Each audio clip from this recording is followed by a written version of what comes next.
Hello dear students, welcome to GTC.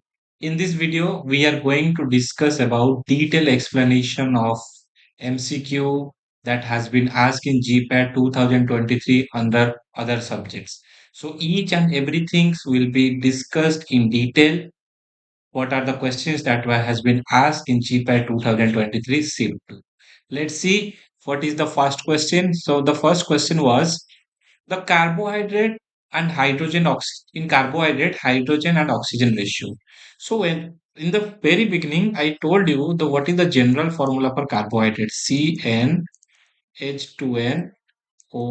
That means one carbon, two hydrogen, one oxygen.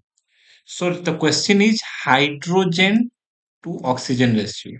That means two hydrogen, one oxygen. The correct answer will be 2 is to 1. Option D is the correct answer. Okay. Carbohydrates, these are basically polyhydroxy alcohol or aldehydes or ketones and their derivative.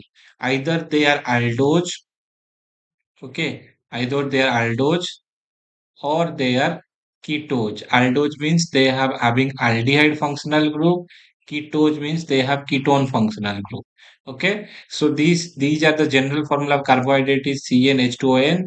Ratio of hydrogen to oxygen is 2:1, and the general formula of glucose is 6,6H12O6. Moving to the carbohydrate, yes, already been discussed. This has been taken from our uh, book U Satyanarayan and U Chakrapani book, fourth edition, page number 9 and page number 244. Along with that, all the in detail information about these MCQs and their detailed explanation has been incorporated in this GPAT Mantra book. So this GPAT Mantra book is a highly recommended book to increase or boost up your preparation for your upcoming GPAT and NIPER exam. This book basically contains MCQ from 1988 to latest MCQ, that is 2024, with detailed explanation of each and every point related to the particular question. So highly recommended book. This book will be definitely helpful for your preparation for your upcoming GPAT exam. Moving to the next question, autoimmunity refers to an automatic trigger of immune system direct against specific pathogen, failure of distinguish between self and non-self, an autogenic segregation of T and B cells, a failure of B cell to interact with T cell. So this is a very important question. Autoimmunity, this is the condition when your body is failure to distinguish or failure to determine the self and non-self. So when body is failed to determine which is our body component, which is your pathogen, this particular condition is called as your autoimmunity. In case of autoimmunity, our body will not able to differentiate between self and non-self. Example is I can give you about rheumatoid arthritis. Rheumatoid arthritis is a typical example of autoimmunity. Okay, so autoimmunity, this is the immune system that is when that is cell tolerant, not response to the cells or protect protein of cells. Sometimes or various region the immune system to discriminate between self and non-self. Okay, autoimmunity condition is characterized by presence of serum autoantibodies and self-reactive lymphocytes. This might be benign or pathogenic. The term autoimmunity is the failure of human body's immune system, that is its cell and tissue as a cell. Reference has been taken from the pharmaceutical microbiology book by Astoskar, page number 311, as well as biotechnology book by U Satyanarayan and U Chakrapani, first edition, page number 821. Moving to the next question, which of the following is a acellular? That means that does not have cells. Bacteria. Yes, bacteria are cell. They are prokaryotic cells. Okay. Fungus, yes, it has cells. Amoeba have cells, but virus have no cells. Virus is basically a cellular. So this their growth and development basically depend upon the host where that particular virus lives. Okay, so bacteria, this is basically a prokaryotic unicellular. They are basically single celled, no nucleus, peptidoglycan present in the cell wall. The reproduced by asexual method. Example is your binary expression. Either they are autotrophic or heterotropic. Example is your E. coli, Streptococcus pneumoniae. If we'll talk about fungi, fungi is a eukaryotic cell. Having they are fungi might be multicellular or unicellular. Instead of peptidoglycan, chitin is present in the cell wall. They basically reproduce by asexual methods such as your budding, fragmentation, as well as sexual methods. Heterotrophic, they are heterotrophs. An example is your Candida albicans and Aspergillus niger. Virus is basically acellular. Their genetic material is DNA or RNA as present inside the protein code. It required a host cell to replicate what I have discussed right now. So it doesn't grow by itself. So it for their growth and development, it has to be developed depend upon a host. Okay, that host has to regulate this function. No nutritional need is required. Example is your influenza virus and HIV virus. Example is your eukaryotic. Amoeba is your eukaryotic or unicellular. They are single celled and irregular shape. They are asexual. They are reproduced by asexual method. Example is your binary fission. They are basically heterotropic. And example is your amoeba proteins. Next, next question. Recombination process in cell. Okay, recombination process occurring in the cell through the mediation of phase is called as transfection, transduction, conjugation, and transformation. The correct answer is transduction. So when you transfer, so please remember, when you transfer of genetic material, transfer of genetic material from one cell to another or one bacterium to another bacterium with the help of bacteriophage is called as transduction. What is bacteriophage? Bacteriophage is the virus which infects the bacteria. Bacteriophage is the virus that infects the bacteria. So correct answer is option B, transduction. So what is transformation? Transformation is a method for introducing this foreign DNA into a bacterial cell. The transformation frequency refers to the fraction of cell population that has been transferred horizontally. This is a horizontal gene transfer by taking of the foreign genetic material as a naked DNA. Conjugation, this is the natural microbial process. Here, transformation takes place from one to another with the help of a cytoplasmic bridge. Transduction, the transfer of this bacterium by help of a bacteriophage or virus, which I have discussed right now. Transcription means transcription and translation from synthesis of RNA from DNA. If DNA produce RNA, that is called as transcription, and if DNA RNA produce protein, it is called as translation. Okay. Binary fission, this is a duplicate of genetic material by asexual method adopted by bacteria. Transfection means insertion of foreign nucleic acid and studying their genetic function or protein synthesis function is called as transfection.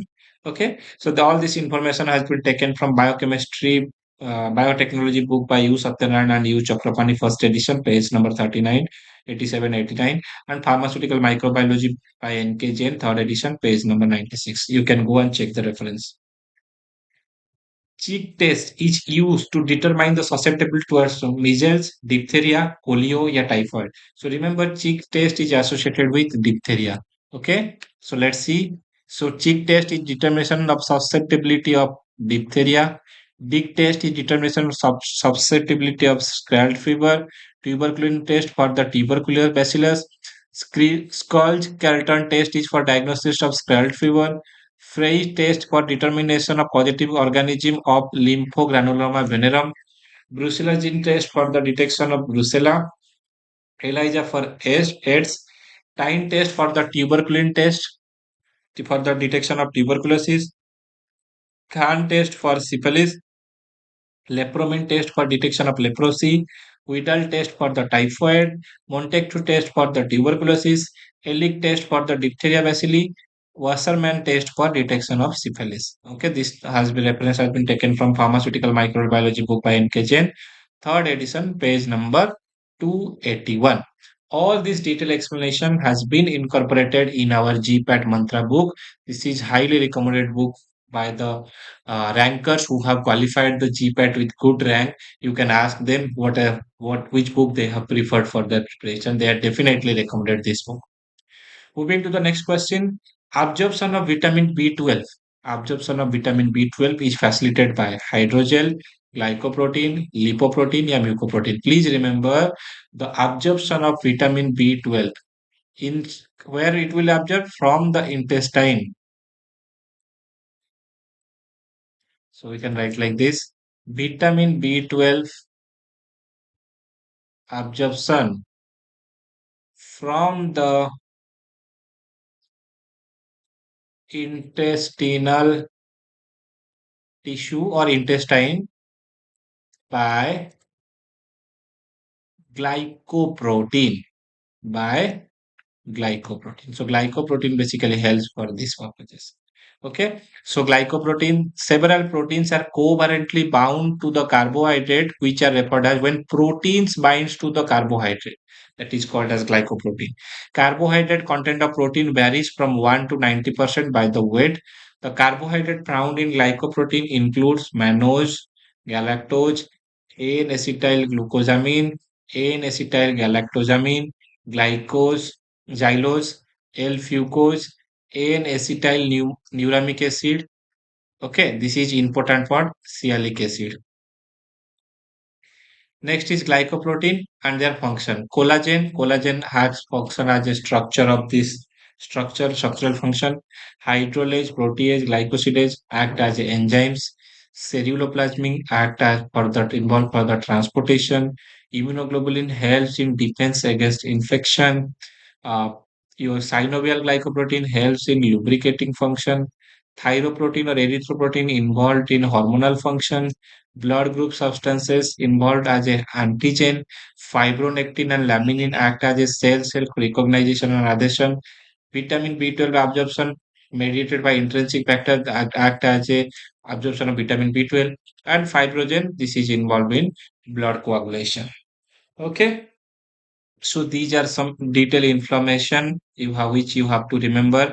These are very important from your exam point of view. What are the what we can call these are the glycoprotein and their function as a in our biological system.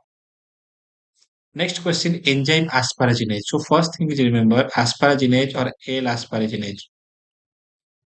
L-asparaginase. So this L-asparaginase is used as an anti-cancer agent. Why it is used? It is used as an anti-cancer agent for what purposes? It is used as an anti-cancer agent. Drug as a so question is it is obtained from Clostridium histolyticum, Bacillus subtilis, Erwinia cartopora, or Vermicosis lactis. So the correct answer is option number C, that is Erwinia cartopora. So L-asparaginase, this is a enzyme drug. So please remember, L-asparaginase is a enzyme drug used for the treatment of acute lymphoblastic leukemia, which was isolated from Erwina cartovora.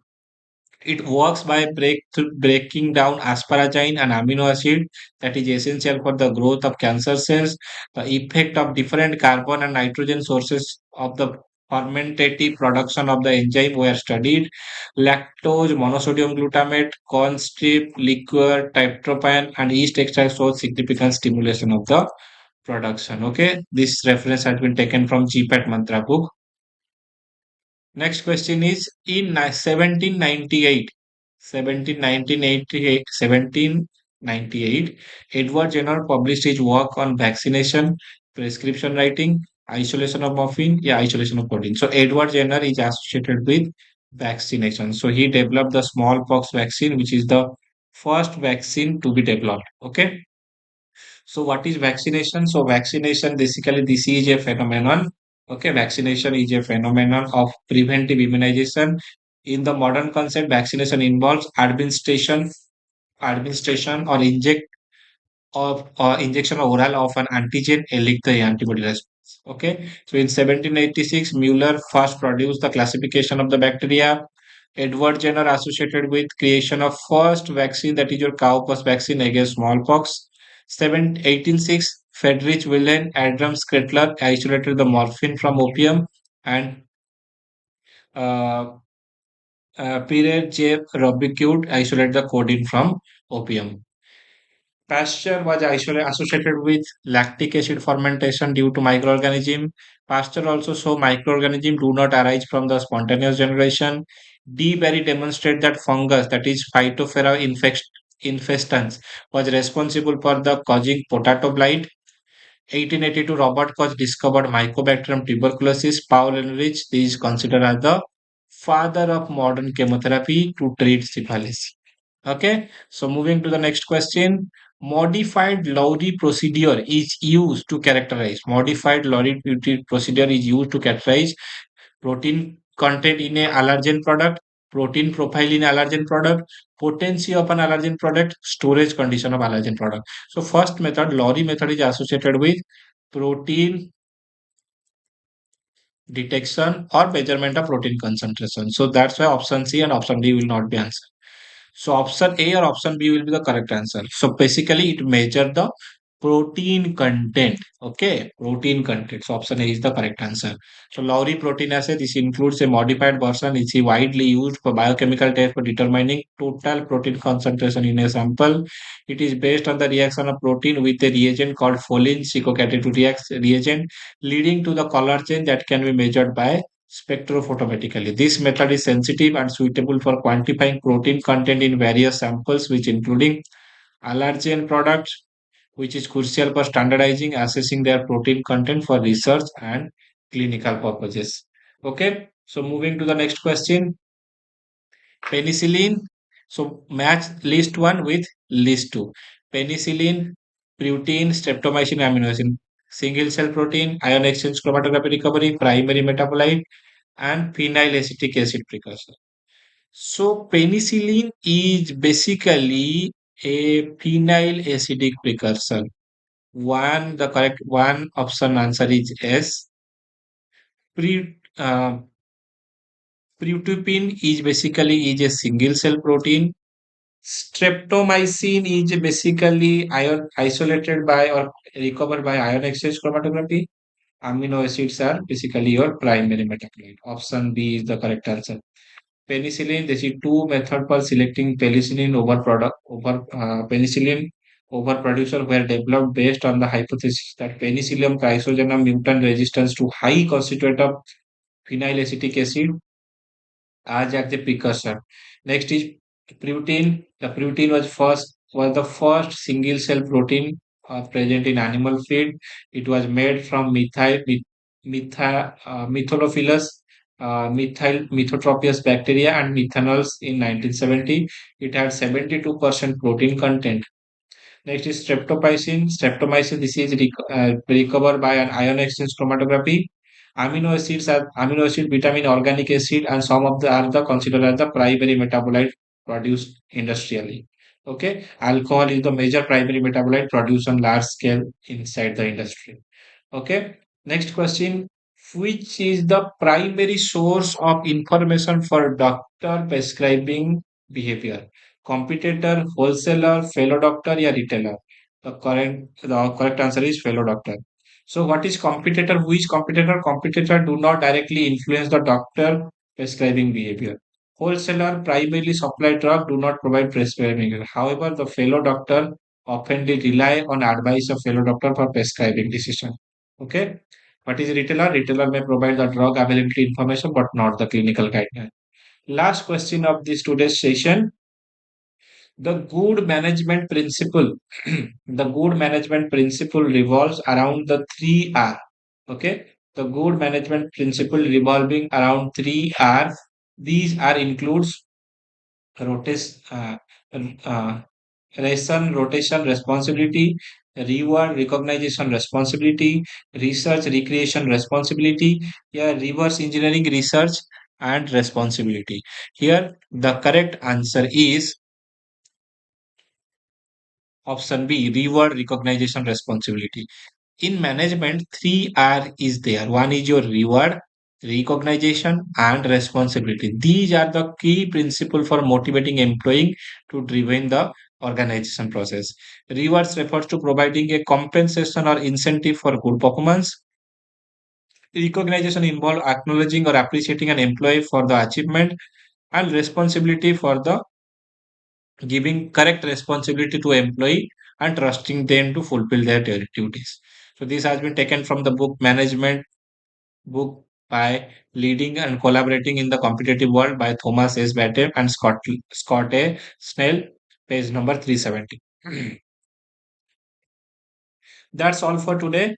I hope you get valuable information from this session about what are the questions that have been asked with the detailed explanation. Hope you will do well in your upcoming GPAT exam. Thank you. Thank you so much for attending for my class. Thank you.